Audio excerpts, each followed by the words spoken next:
Welcome back. Let's just continue. We have the news in Danish television in like 15 minutes, but I think we can do this. RIVA 128. So let's start reading right away. RIVA 128. Nvidia RIVA 128 ELSA Victory Raza AGP4, Nvidia RIVA 128-7094.jpg. Release date August 25, 1997. 1. Codename NV3 Cards High-End RIVA 128. XSPI Support Direct 3D Direct 3D 5.0 History Predecessor of 1 Successor RIVA TNT Support Status Unsupported. Released in August 1997 by Nvidia. The RIVA 128, or NV3, was one of the first consumer graphics processing units to integrate 3D acceleration in addition to traditional 2D and video acceleration. Its name is an acronym for Real-Time Interactive Video and Animation Accelerator. 2. Following the less successful NV1 accelerator, the RIVA 128 was the first product to gain Nvidia widespread recognition. It was also a major change in technological direction for Nvidia. Diamond Viper v3 34MB at RIVA 128 GPU architecture.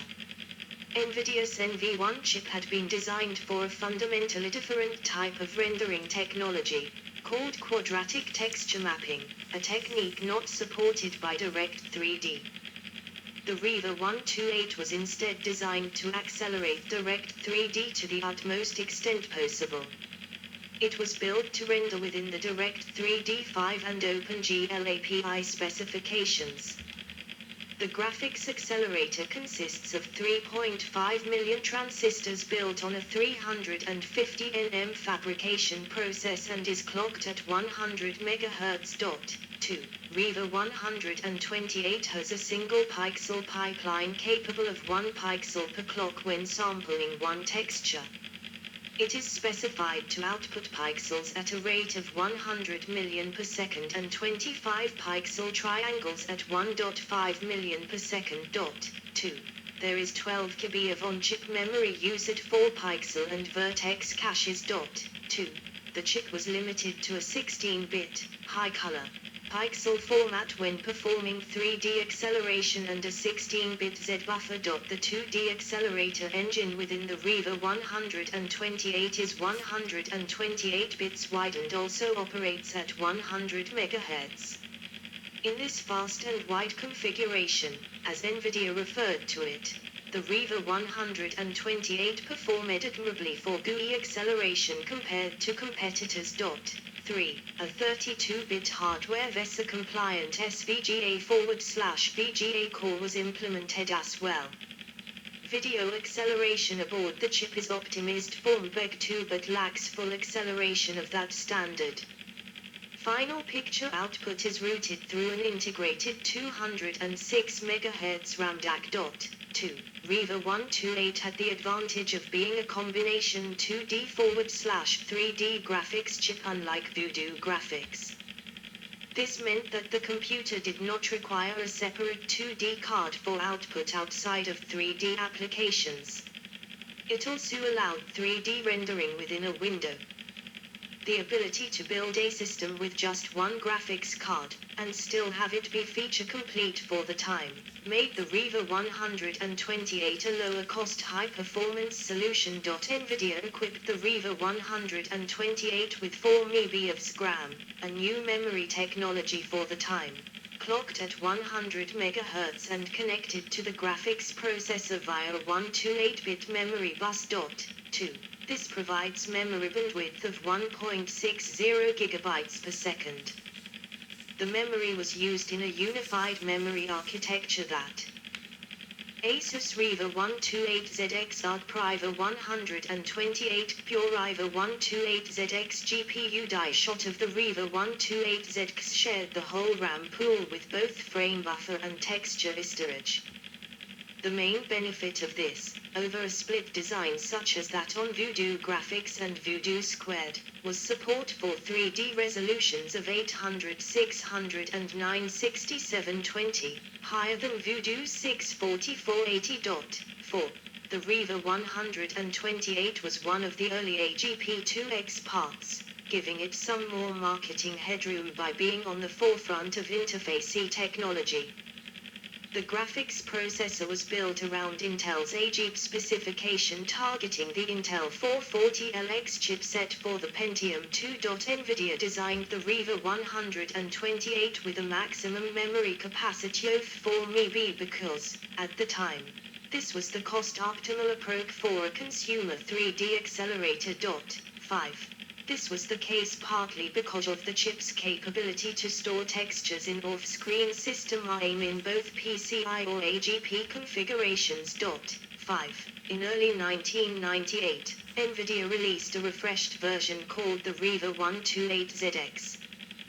This refreshed design of NV3 increased memory support to 8 MB and increased RAM DAC frequency to 250 MHz. These additions allowed the RIVA 128ZX to support higher resolution sound refresh rates.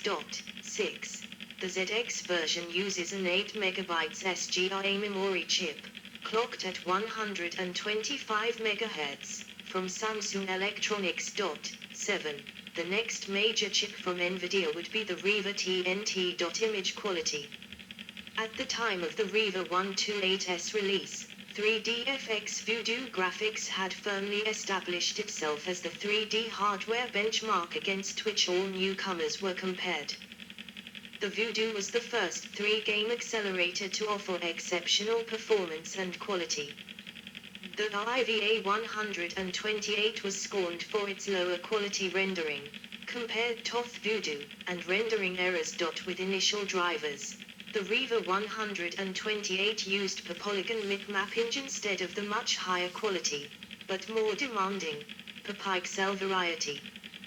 This caused the different texture detail levels to pop into place as the player moved through a game and approached each polygon, instead of allowing a seamless, gradual per pixel transition.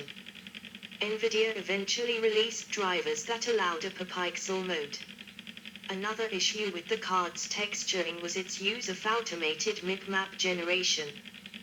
While this improves visual quality and performance in games without mipmaps, it also caused unforeseen problems because it forced games to render in a way that they were not programmed for. NV3's bilinear filtering was actually sharper than that of 3DFX Voodoo Graphics. But, while it did not blur textures as much as Voodoo, it did instead add some light noise to textures, because of a lower fidelity filtering algorithm. There were also problems with noticeable seams between polygons. Quake 2 on RIVA 128, final drivers. While initial drivers did present these image quality problems, later drivers offered image quality arguably matching that of Voodoo Graphics. In addition, because the RIVA 128 can render at resolutions higher than 640x480, the card can offer quality superior to that of Voodoo Graphics, as shown in the above Quake I screenshot.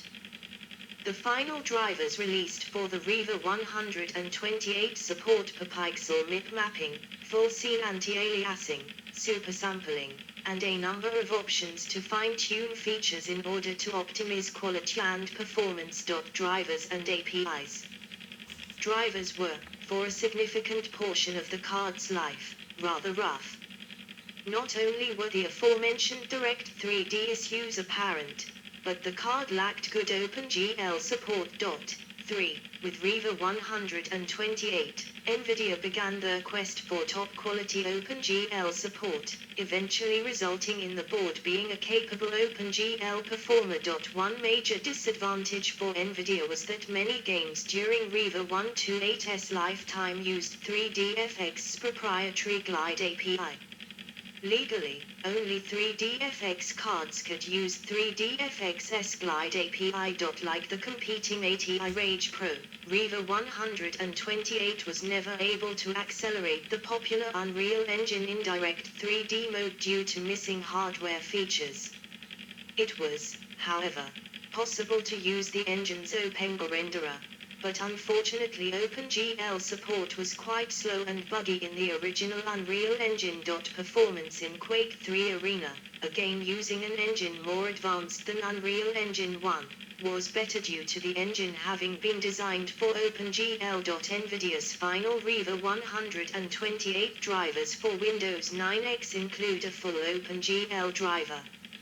However, for this driver to function, Windows must be set with a desktop color depth of 16-bit. A driver for RIVA 128 is also included in Windows 2000 and XP, but lacks 3D support. A beta driver with OpenGL support was once leaked by Nvidia but was cancelled later, and there is no Windows 2000 driver for RIVA 128 on Nvidia's driver site today. Neither the beta driver nor the ones come with Windows 2000/XP could support direct 3D. Performance. At the time, RIVA 128 was one of the first combination 2D/3D cards that could rival Voodoo Graphics. RIVA 128's 2D capability was seen as impressive for its time and was competitive with even high-end 2D-only graphics cards in both quality and performance. 3. 4. Competing chipsets. Matrox Mystique 220. 3DFX Voodoo Graphics, Voodoo Squared, 3D-only boards.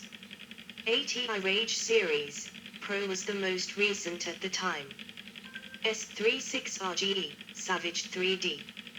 Rendition Variant V1000 and V2X00. Power VR PC X2. See also. Comparison of Nvidia graphics processing units. References. Good. So we have the Danish news in 5 minutes. 9 p.m. Let's close this one. We need one more, but we have to do it after we need one more. NV1 should be the first one. Then GeForce 100 series, but I have few minutes. I have few minutes before the evening news in Danish 9 p.m. So I will stop the video.